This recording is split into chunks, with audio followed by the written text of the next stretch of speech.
પાલીતાણા નામ સેના ઉપરથી પડ્યું?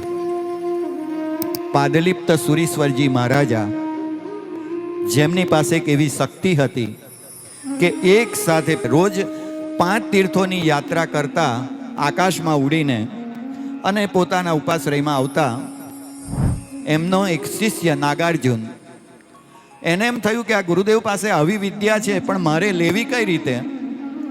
એટલે એક વખત પગ ધોવાના બહાને પગમાં જે આકાશગામીની વિદ્યા માટેનો જે લેપ કર્યો હતો, એ લેપ ઉખડ્યો, પાણી લઈ અને એક એક ઔષધિ લખતા 80 જાતની ઔષધિઓ લખી અને 80 જાતની ઔષધિઓ ભેગી કરી પોતે લેપ બનાવ્યો. પોતાના પગ ઉપર લેપ કરે છે, પણ થોડો આકાશમાં ઉડે છે, પાછો પડે છે, પાછો આકાશમાં ઉડે છે, પાછો પડે છે.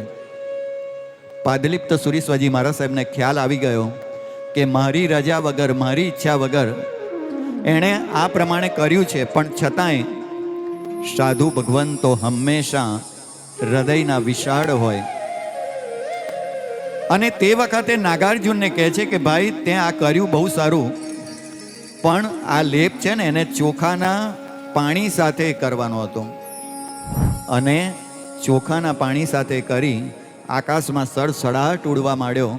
નાગાર્જુનને થયું કે જેના દ્વારા મને આ સિદ્ધિ પ્રાપ્ત થઈ છે, માટે હું એમના કંઈક ઋણ અદા કરું. નાગાર્જુન, એની પાસે વિશેષ શક્તિ હતી અને એને આ પાલીતાણા પાદલિપ્તપુર નગર વસાવ્યું. અને ધીરે ધીરે ધીરે અપભ્રંશ થતા પાદલિપ્તપુરમાંથી પાલીતાણા આ પ્રમાણે નામ થયું. આ સૌથી પહેલું પાલીતાણા.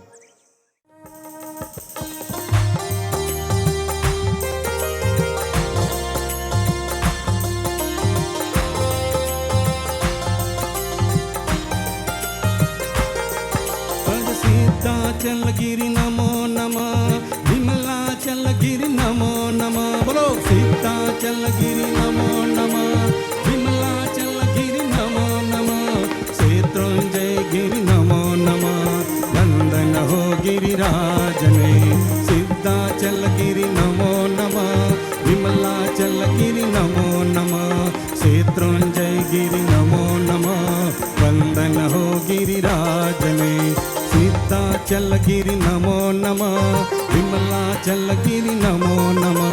શેત્રુંજયગીરી નમો નમઃ, વંદન હો ગિરિરાજને. વંદન હો